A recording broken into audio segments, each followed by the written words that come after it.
India और Russia जो है वो नेशनल करेंसीज में ट्रेड की बात कर रहे हैं। जब पाकिस्तान को एक चीज का पता था कि पाकिस्तान नेट इंपोर्टर है एनर्जी का, पाकिस्तान नेट इंपोर्टर है जो है वो इवन के एडिबल्स का, तो भाई आप आपने उन ममालिक के साथ अच्छे ताल्लुकात रखो, अपनी करेंसी को वहाँ पे इंट्रोड्यूस कराओ और उनके साथ अपनी करेंसी में इंगेजमेंट करने की कोशिश करो।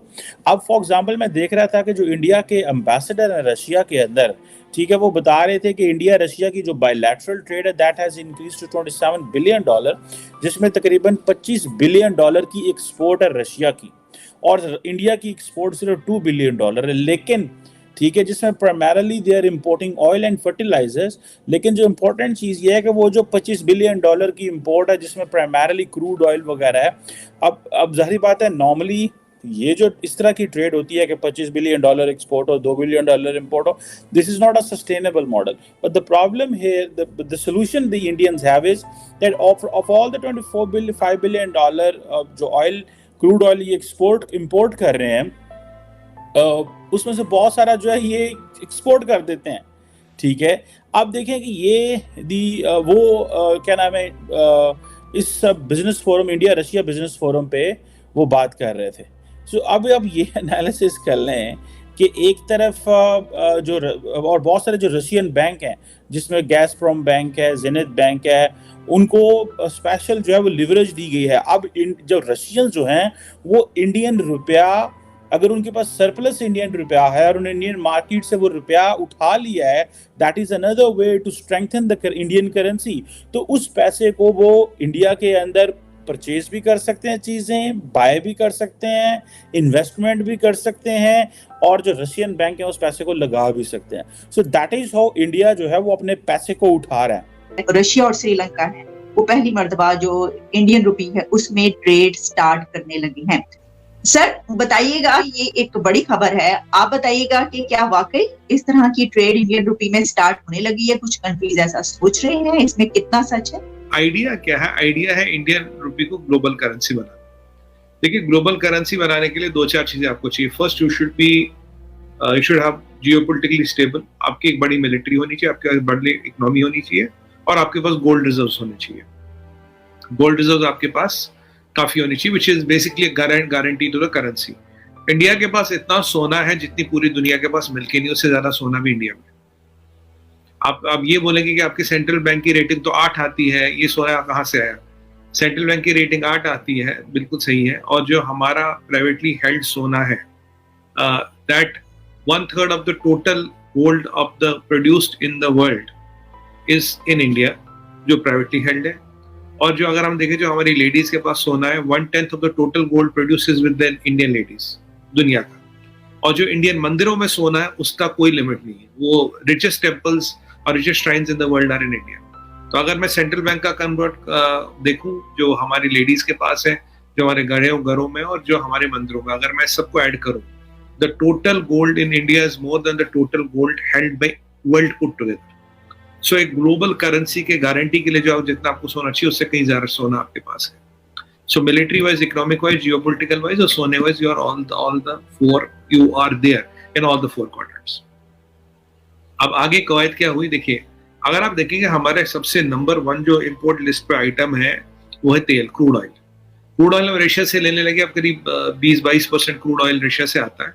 Russia has become the number 1 supplier. और रशिया से लेने के 2 रीजंस थे। One was they were ready to take money in rupees. Second, वो करीब $30 सस्ता देते थे हमें पर बैरल। उसके बाद नंबर 2 आता गोल्ड। आपने पीछे पढ़ा होगा कि यूएई जो हमारा 3rd बिगेस्ट ट्रेडिंग पार्टनर है, उसके साथ हम बात कर रहे हैं एक एफटीए की, और एफटीए तो खैर हो गया उनके साथ। अब बात हो रही है कि उनसे हमें 2 लाख किलो सोना खरीदना है, और उसकी पेमेंट रुपयों में दी जाएगी, क्योंकि नंबर 2 आइटम जो हमारे इंपोर्ट लिस्ट पे है, जो फॉरेन एक्सचेंज ड्रेनर है, दैट इज गोल्ड। सो कोशिश ये हो रही है कि धीरे धीरे इन दोनों चीजों को फॉरेन एक्सचेंज लिस्ट से डिलिस्ट किया जाए। कैसे करोगे आप? अगर आपकी पेमेंट डॉलर में ना देनी पड़े, रुपए में देनी पड़े। रुपये का हमें बड़ा फायदा है जी। देखिए, जिसके पास रुपया है तो वो हमसे रुपये में तो कुछ लेगा ना, हमसे वही सामान लेगा जो लेगा। अब हमसे डॉलर देखें, वो यूरेशिया से सामान खरीदे, पाकिस्तान से खरीदे, सीरिया से खरीदे, डॉलर तो कहीं भी चलता है। पर अगर वो रुपये में हमसे डीलिंग करता तो रुपये में हमसे खरीदना पड़ेगा ना वापस। तो रुपए का trade is two way beneficial to the economy, it increases the GDP, it increases the exports and it reduces your dependence on dollars. इसीलिए ये रुपए ट्रेड की बात हो रही है। अभी मैं आपको बता दूं करीब करीब 10-12 कंट्रियों में रुपया चल रहा है ऑलरेडी, और जो हमारा रुपी कार्ड है और जो हमारा UPI United payments interface and all, this will be very soon in 34 countries, 34 कंट्रियों में। आप जो इस न्यूज की बातें करें, इसके है कि किस किस के साथ आप एक्सपोर्ट्स का मैकेनिज्म सेटल हो गया। अभी जर्मनी की फॉरेन मिनिस्टर आई थी यहाँ पे, वो दिल्ली में चांदनी चौक गई, कुछ दुपट्टा उपट्टा खरीदे, बड़े वहाँ डिजाइन बहुत बढ़िया बेहतरीन मिलते हैं, तो उन्होंने अपने रुपए कार्ड से पैसे दिए। जर्मनी का एम्बेसडर खुद कहता है, I am surprised and amused by the digitalisation that India has done. मतलब मैं कह रहा हूँ 34 कंट्रियों में रुपए चल रहा है, इंक्लूडिंग 5 अरब। कतर की बात करें, सऊदी की बात करें, यूएई की बात करें, ऑलरेडी रुपया चलता है, रुपए कार्ड चलता है, हमारा यूनाइटेड पेमेंट्स इंटरफेस चलता है। तो अभी आलिया जी, होता है कि जैसे आप 40 से 50 कंट्रियों को छूते हो तो आपकी करेंसी इंटरनेशनल ट्रेड बास्केट में आ जाती है आईएमएफ के। जैसे इंटरनेशनल ट्रेड बास्केट में आ जाएगी तो you become international currency by default. अब इन चीजों को चलाने के लिए एक आरबीआई का रोल आता है। RBI is reserve bank of India. एक वस्त्रो अकाउंट होता है। Vostro is a account which can be open in a foreign bank but in rupees. तो अब मान लीजिए हम रशिया से डील करें तो रशिया वहां रुपयों में पैसे जमा कराएगा, रूबल्स में पैसा कराएगा, हमें यहाँ रुपये में मिलेगा, हम उनको रुपये में देंगे, उनको रुपये में मिलेगा। तो जो डॉलर और जो स्विफ्ट वाला सिस्टम है टोटल बाईपास हो जाता है। तो ये अकाउंट खोलने की जो अभी रिस्ट्रिक्शन जो इनको अप्रूवल है, कुछ बैंक्स को ही, हर कोई नहीं खोल सकता। विद अप्रूवल आरबीआई के बैंक अकाउंट खुलते क्योंकि उन पे चेक एंड कंट्रोल रहना चाहिए। तो अब धीरे धीरे अकाउंट खुलने लगे। तो श्रीलंकन क्राइसिस चल रही थी, मैंने कहा श्रीलंका को बचने के लिए वही करना चाहिए जो नेपाल ने किया है। क्या किया नेपाल ने? नेपाल में इंडिया रुपया चलता है, नेपाल में जाएंगे वो बोलेगा 100 नेपाली 50 इंडियन, ऐसा कुछ भी चीज, एग्जाम्पल 70 इंडियन 100 नेपाली, व्हाटएवर। तो मतलब वो इंडिया रुपया वहां सब आराम से चलता। आप देखिए इतनी फाइनेंशियल क्राइसिस में भी नेपाल की करेंसी फेल होने की कवायद नहीं है। नेपाल क्यों खड़ा है? नेपाल खड़ा क्योंकि उसने उसकी इकोनॉमी कहीं ना कहीं इंडिया से जुड़ी है। श्रीलंका को भी हमने सजेस्ट किया था कि अगर आपको आगे खड़ा रहना और इस इकोनॉमिक टर्मोइल से बचना है, you have to start trading with the Indian rupee. आपको इंडियन रुपी से ट्रेड करना पड़ेगा ताकि, और आपको अपनी इकोनॉमी इंडिया के साथ इंटीग्रेट करनी पड़ेगी। कारण ये है क्योंकि आप फिर इन इकोनॉमिक टर्मोइलों से बचोगे, आपकी करेंसी स्टेबल रहेगी, आपकी इकोनॉमी इंडिया के साथ इंटीग्रेट होगी, आप इन टर्मोइलों से बचोगे, आपका इंडियन रुपया चलेगा। तो बेसिकली हमारी कोशिश ये है कि रुपये को इंटरनेशनल करेंसी बनाया जाए, जिसमें मैं आपको कह काफी 34 कंट्रियों में तो ऑलमोस्ट चल गया रुपया। You can pay by UPI, by rupee card, उसके even Singapore to add, and I think Muscat is the latest addition. अब नेक्स्ट जो हमने, इनफैक्ट मैं आपको बता दूं, जो हमने ऑलमोस्ट सारा खाका तैयार किया रुपी ट्रेडिंग के साथ, वो यूएई के साथ भी किया।